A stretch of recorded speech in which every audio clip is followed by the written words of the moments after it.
हमारा ठग लिया। और तीनों क्या कर रहा है?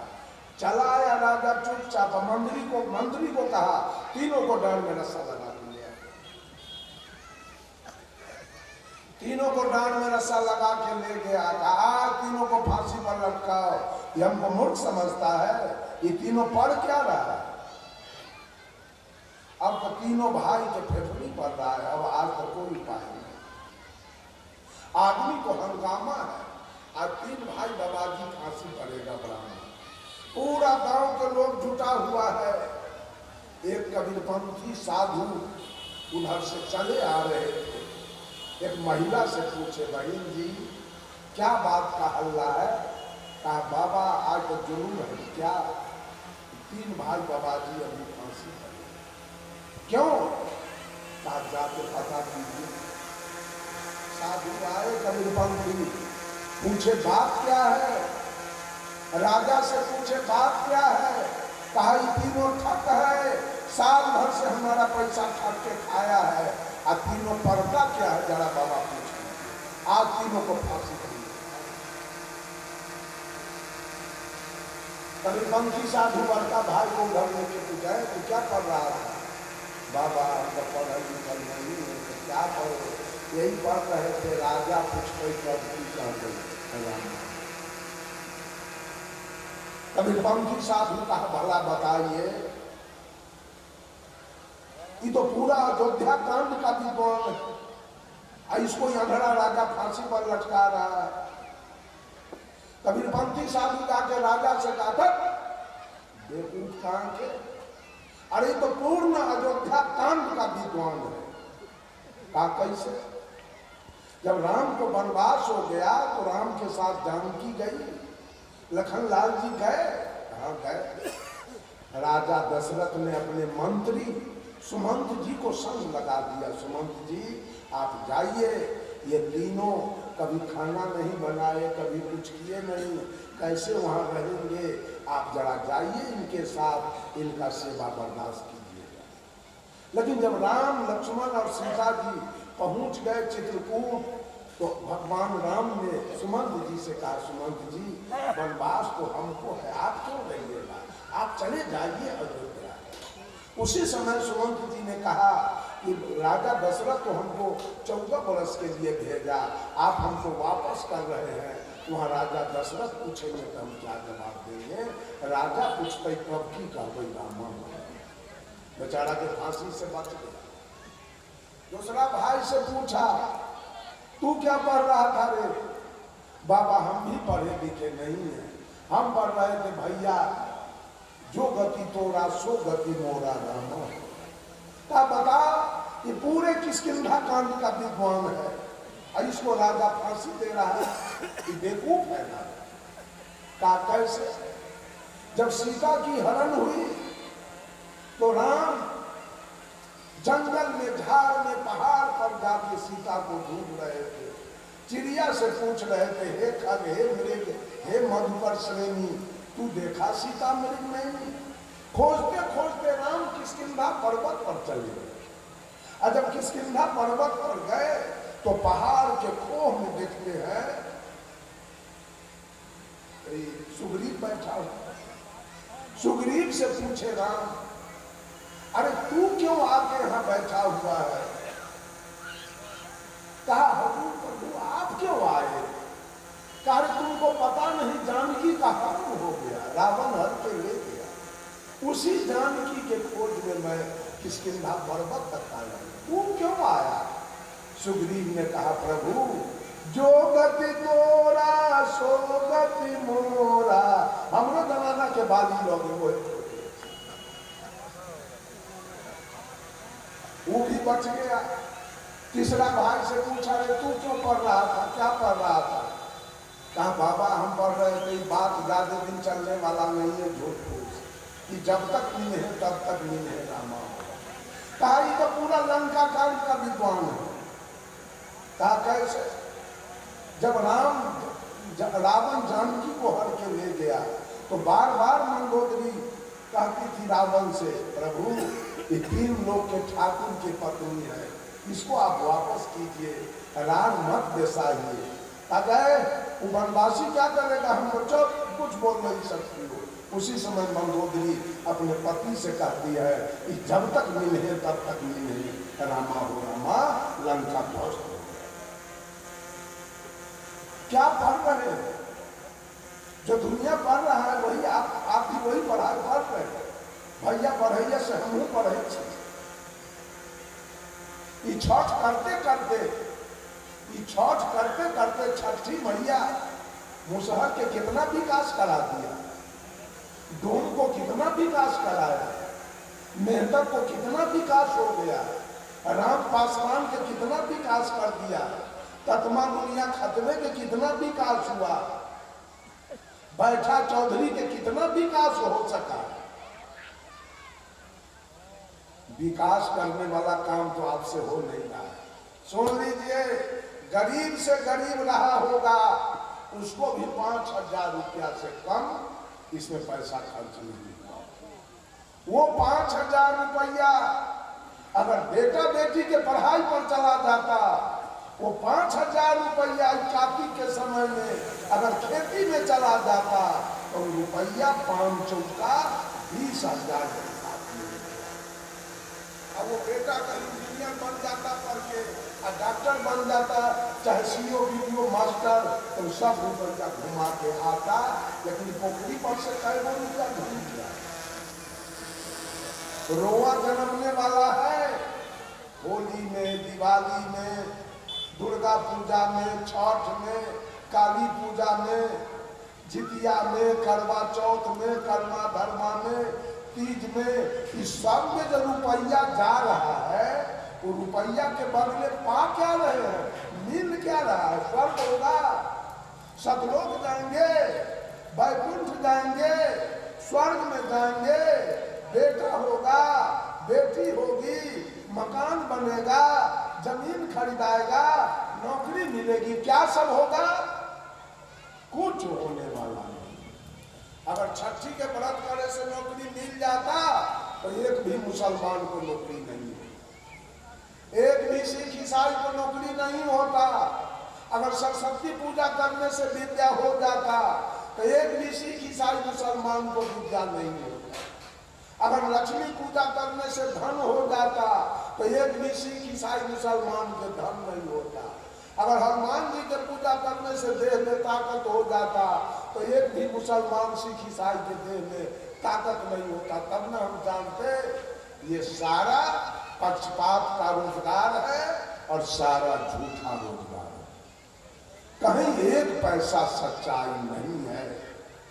अगर विश्वकर्मा पूजा करने से अगर आपकी गाड़ी सही रहे, दुरुस्त रहे, तो 18 सितंबर के मुसलमान सिख ईसाई का गाड़ी उलट जाता, एक्सीडेंट कर जाता, तो हम जानते कि हिंदू का विश्वकर्मा पूजा सही है।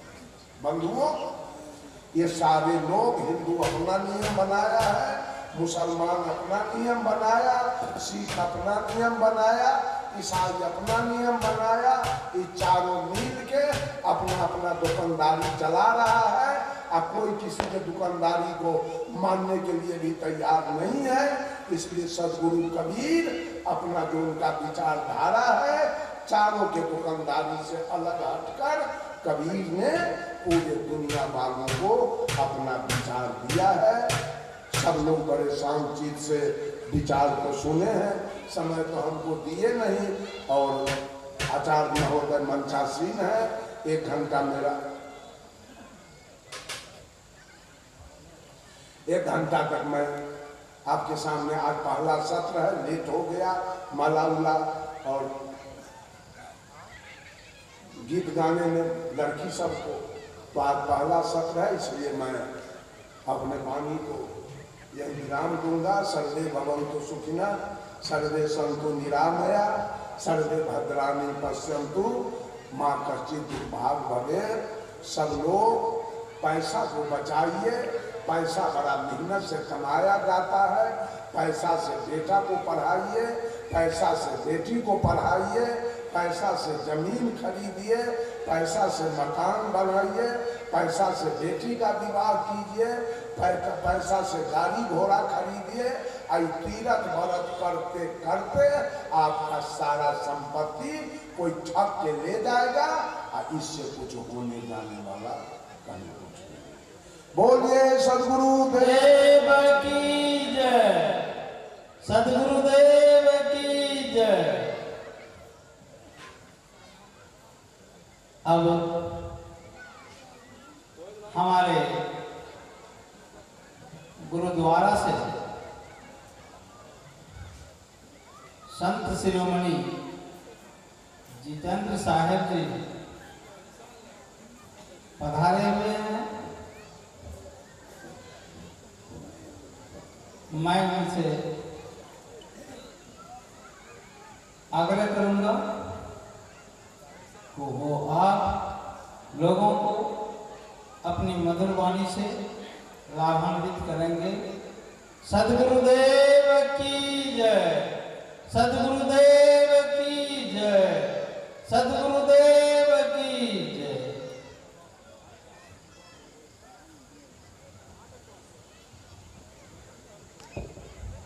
साहब जी के लिए समय 1 घंटा।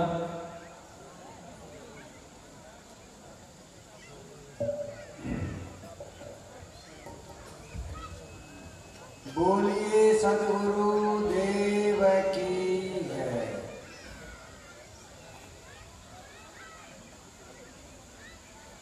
ध्येयं सदा हि सुगुरोश्चरणारविन्दं ज्ञेयं शुभं कलिमलोघहरं सुवाक्यं नेयं मुदा यतिः परैः परिपूज्यमानं सेव्यं भजामि चितरूपमजं कबीरं वेदादितत्त्वमखिलं निजभाषयाय सम्यगधिवाच वचनं विषयं स्वरूपं तं सर्ववन्दे चरणं शरणं कबीरं नित्यं नमामि नवतां भवमुक्तिहेतुं। बोलिए सद्गुरु देव की जय।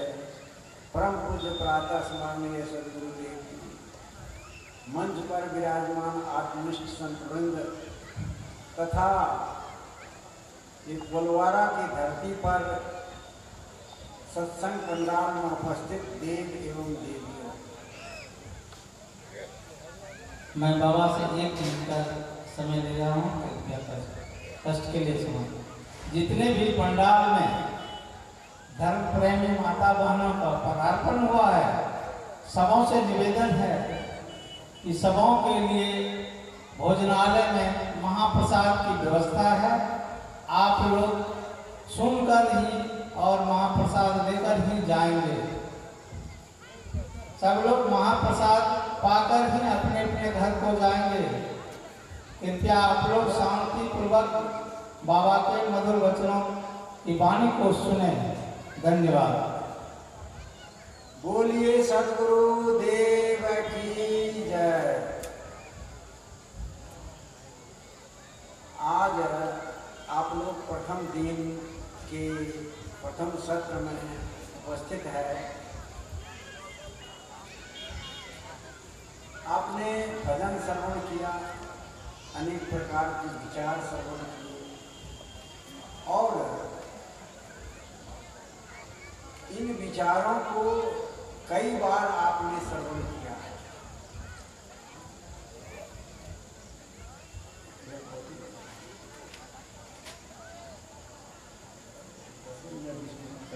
थोड़ा बोलते हैं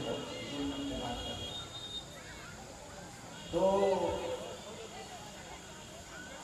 आप बहुत दिन से सत्संग सुन रहे हैं, कई तरह के विचार सुनते हैं,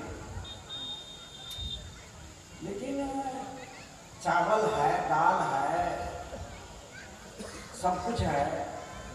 जब तक आप उसको भोजन बना करके खाओगे नहीं, तब तक पेट नहीं भरेगा। ये बात तो आप सब कोई जानते हैं। ये बात आप सब कोई जानते हैं कि जब तक भोजन खाएंगे नहीं, तब तक पेट नहीं भरेगा। उसी तरह से आपके पास साधन है और उस साधन का उपयोग साधन का सही उपयोग और साधन का दुरुपयोग दो बातें हैं। हमारे जीवन में जितने भी साधन है, एक भौतिक साधन है, उसका भी हम सदुपयोग करते हैं और उसका भी दुरुपयोग करते हैं। और आपके आंतरिक साधन है, बाह्य साधन और आंतरिक साधन। आंतरिक साधन का भी सदुपयोग करते हैं और आंतरिक साधन का भी हम दुरुपयोग करते हैं। तो बाह्य साधन जो है आपका धन है, संपत्ति है, घोड़ा है, गाड़ी है और कुछ है, जितनी कुछ है, बेटा है, बेटी है, जितना कुछ आपसे अलग जो कुछ है वो आपका बाह्य साधन है, जो आपके जीवन में सुख देता है, आपके जीवन में शांति देता है, आपके जीवन में समृद्धि देता है। आप कहीं जाते हैं तो टिकट कटाना है तो पैसा चाहिए, कपड़ा खरीदना है पैसा चाहिए, तो आप जो है धन का सदुपयोग करते हैं। लेकिन यदि उसी धन का आप दुरुपयोग भी करते हैं, क्या करते हैं, शराब पीते हैं, स्माइट पीते हैं, जुआ खेलते हैं और गलत गलत कर्म करते हैं, तो वहाँ धन रूपी जो साधन है, पैसा जो आपका साधन है, पैसा क्या है, साधन, क्या उपयोग करने के लिए। यदि आपने पैसा का सही दिशा में उपयोग किया तो आप सुख और शांति समृद्धि को प्राप्त करते हैं। यदि उसी पैसा का यदि गलत दिशा में प्रयोग किया तो अशांति और दुख का आप अनुभव करते हैं। तो साधन का सही उपयोग करना, एक तो साधन को समझना, साधन को समझना बहुत जरूरी है। सब साधन है, पत्नी भी आपके सहयोगी है, पति भी आपके सहयोगी है, बेटा भी है, बेटी भी है, सब आपके सहयोग के लिए आपका एक अंग है, एक पार्ट है। लेकिन आप उसको किस तरह से उपयोग करते हैं, किस तरह से आप उसका प्रयोग करते हैं, प्रयोग विधि यदि आपका सही है तो ठीक है, यदि प्रयोग विधि गलत है तो आप जीवन भर दुख पाए। आज धरती पर 7 अरब लोग हैं और 7 अरब लोगों में से बहुत कम ही लोग सुखी हैं, शांत हैं, लेकिन अधिकतर लोग दुखी हैं, अशांत हैं। थोड़ा सा धन मिला तो फूल गया, और धन का नाश हुआ तो दुखी हो गया। अरे धन मिला तब वो अपाय है, धन छूटा तो वो अभिपाय है, बाहर का साधन। प्रयोग विधि में सही हुआ, सुधार हुआ तो धन का हम सही उपयोग किए तो हमारे पास समृद्धियां आई, और उसका दुरुपयोग किए तो हमारे पास विपत्तियां आई, हम परेशानी में हुए। आपके घर में धान है, उस धान को आपने खेत में बो करके फिर खेत में लगा दिया तो 10 किलो धान लगाया, 10 क्विंटल पाया। एक उदाहरण, 100 क्विंटल भी हो सकता है। लेकिन वही धान यदि आपने चावल बना के खाया तो पेट में चला गया, उसमें से कोई उपजा नहीं। और यदि वही धान बोरा में रखा रखा सड़ गया तब क्या हो, कुछ नहीं, कोई काम का नहीं। या उसमें कीड़े लग गए, खा गया,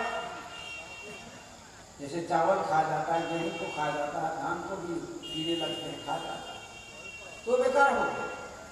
ठीक उसी तरह से आपके पास साधन है, धन है, आपके पास बुद्धि भी साधन है, बुद्धि साधन है, बुद्धि का उपयोग। श्रद्धा साधन है, श्रद्धा क्या है, साधन है। भक्ति साधन है, प्रेम साधन है, करुणा साधन है, ये सब के सब आपके जीवन को मंगलमय बनाने के लिए, आपके जीवन को सुखमय बनाने के लिए प्रकृति ने आपको इतना दिया है जिसका कोई वर्णन नहीं कर सकता। सदगुरु कबीर साहब ने जब आपको देखा इस संसार को, ये तो सब साधन से संपन्न है, सारा कुछ है इसके पास, अब फिर भी यह दुखी है, फिर भी यह अशांत है। क्यों अशांत है, क्यों दुखी है? तो सदगुरु कबीर साहब ने कहा, सबके गट्ठर लाल है, सबके गट्ठर लाल है, काहू नहीं कंगाल, गट्ठर खोलन मर्म न जाने, ताते यह हवा। हम उस गट्ठर को खोलने का कला नहीं जानते तो हमारी हालत खराब है, लेकिन सबके गट्ठर में लाल है। यहां बताइए किसके पास बुद्धि नहीं है? प्रकृति ने सबको बुद्धि दी है, भगवान ने सबको बुद्धि दिया, परमात्मा ने सबको बुद्धि दिया है, सदगुरु ने सबको बुद्धि दिया, सबके पास बुद्धि, सबके पास श्रद्धा है। आप भले अच्छे लोगों में श्रद्धा नहीं करते, लेकिन गलत लोग से ही श्रद्धा करते हैं। आप अच्छे कार्य में बुद्धि को नहीं लगाते, गलत कार्य में बुद्धि को लगाते। सबके प्रति, सबके अंदर प्रेम है, लेकिन आप कहां प्रेम करेंगे, कहां द्वेष करेंगे, कहां उपेक्षा करेंगे? तो प्रेम है, लेकिन प्रेम का सही उपयोग नहीं है। भाई से प्रेम नहीं करते, प्रेम करेंगे किससे? जिससे आपका क्षति पहुंचे। तो प्रेम आपके जीवन को सजाने के लिए मिला है।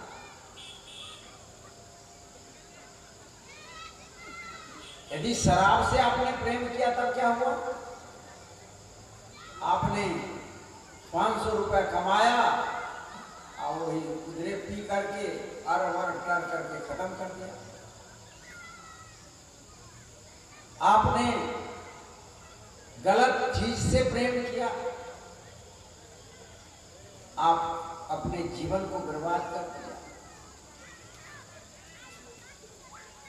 तो मतलब यह है, आप बुरी वस्तुओं को, बुरी चीजों को आप अपने जीवन में रखते हैं। श्रद्धा है, श्रद्धावान लभते ज्ञानम यत् इंद्रिय संयमः।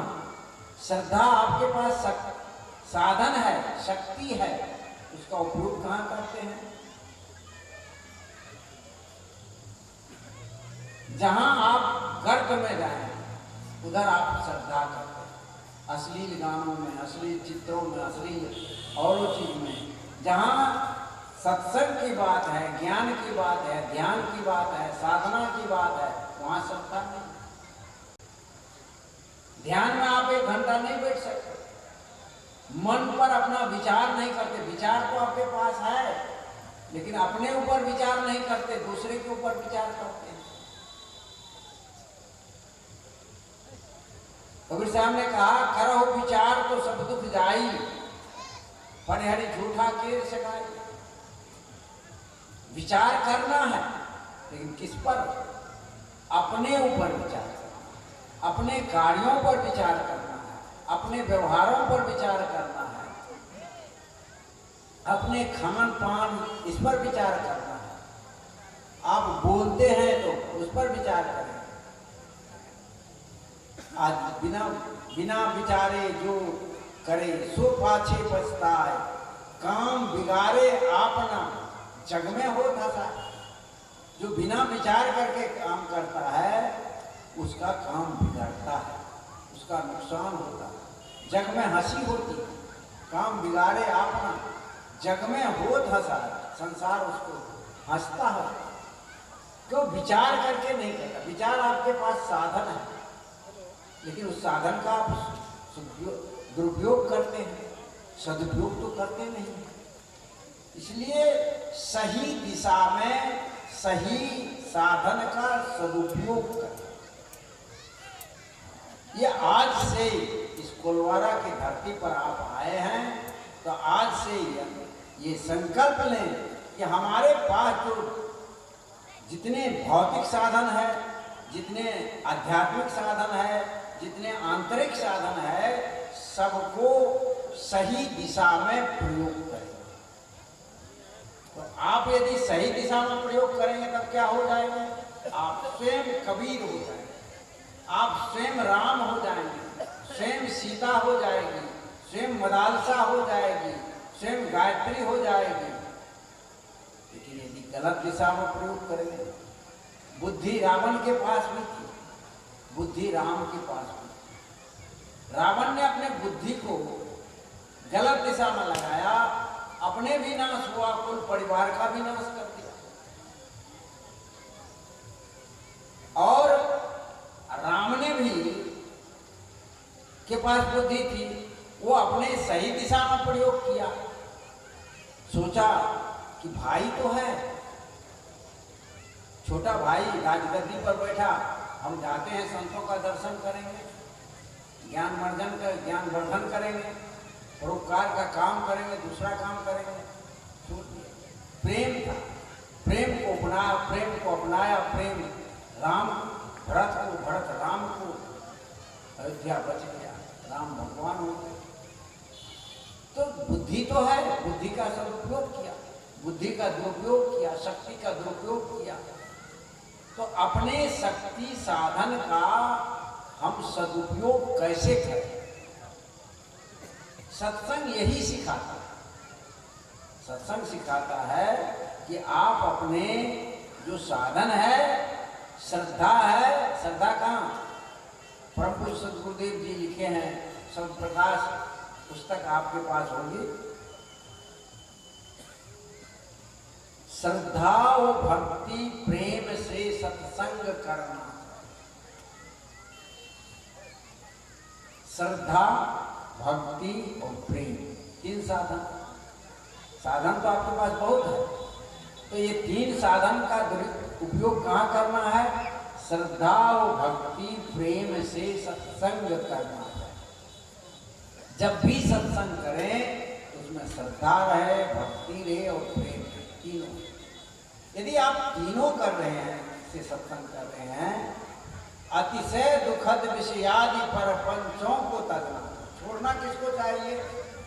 जो विषय आदि का प्रपंच, जो दुख का कारण है, उसको छोड़ना चाहिए। लेकिन हम करते क्या हैं? श्रद्धा, भक्ति और प्रेम कहाँ लगते हैं? विषय और प्रपंच में, और अनमनस भाव से सत्संग में आते हैं। तो जो अनमनस भाव से सत्संग में आएंगे तो हमारे जीवन में दुख ही दुख होगा। जिसके जीवन में जितनी श्रद्धा हुई है, जितनी वो उतना प्राप्त किया, जितना विचार किया है, जितना विवेक किया है, उतना वो अपने शांति को पाए। ये मनुष्य के शरीर में ही आप शांति कर सकते हैं, मनुष्य के शरीर में ही आप उपयोग कर सकते हैं विवेक के, ज्ञान के, बुद्धि के, विचार के, वो आप उपयोग कर सकते हैं। लेकिन क्या पशु शरीर में जाकर के आप इसका उपयोग करेंगे? कतमपि संभव नहीं, कभी भी नहीं। पशु पशुवत जीवन है, वह भोग जीवन है, वह योग जीवन नहीं है। या मनुष्य का शरीर योग जीवन। आप वह भूमिका पर प्राप्त पहुंचे हैं, जिस भूमिका से पर पहुंच करके मनुष्य जो चाहे वो प्राप्त कर सकते। आप जो चाहेंगे, जहां पहुंचना चाहेंगे वहां पहुंच जाएंगे। यदि नीचा गिरना चाहेंगे तो इतना नीचा गिरेंगे कि उतना पशु भी नीचा नहीं गिर सकता। और ऊंचा उठेंगे तो इतना ऊंचा उठेंगे कि परमात्मा को भी प्राप्त कर, मुक्ति को प्राप्त कर सकते हैं। लेकिन साधन का सदुपयोग से आप मुक्ति प्राप्त कर सकते हैं। मन है, मन भी एक साधन है आपका, लेकिन क्या कहते हैं आप मन को? विषय में लगाते हैं।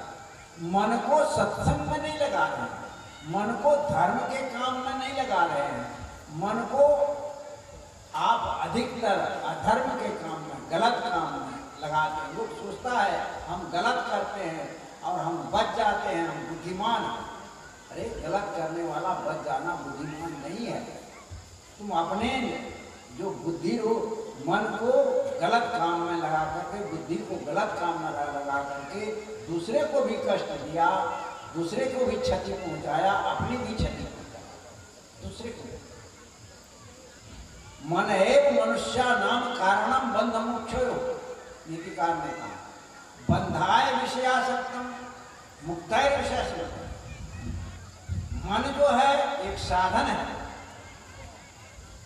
सबके पास है, आपके पास भी है, मेरे पास भी है।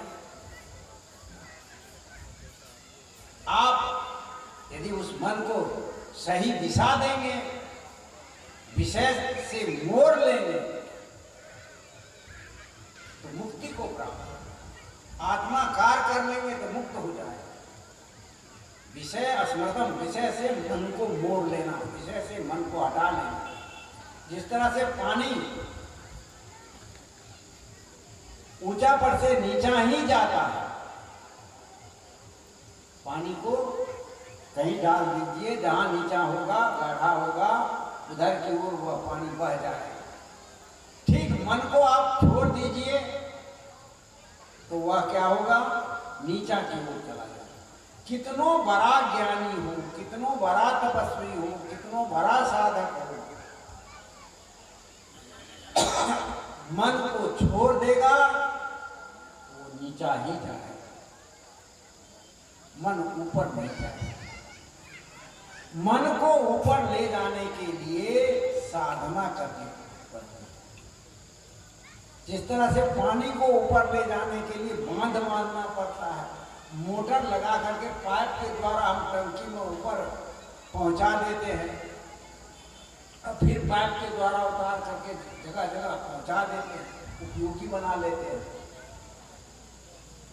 तो मन को हम जब भी ऊपर उठाएंगे तो बिना साधना के, बिना साधन के ऊपर नहीं जा सकते। जिस तरह से पानी हमेशा नीचा की ओर जाता है, उसी तरह से मन हमेशा नीचा की ओर जाता है। इसलिए मन,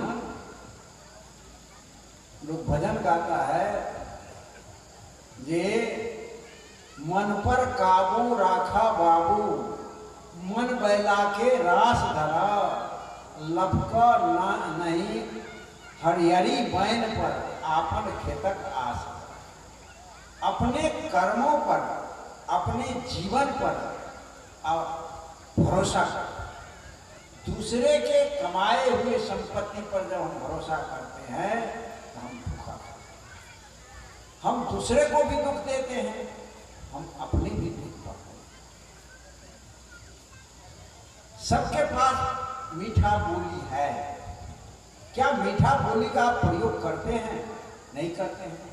घर में आज से जाइए, आप प्रेम से मीठी बोली बोलिए, मीठा सबसे बोलिए, सुख उपजे चौर, वशीकरण यह मंत्र है, तजिए वचन कठोर। चाहे वह बेटा हो, बेटी हो, पत्नी हो, पति हो,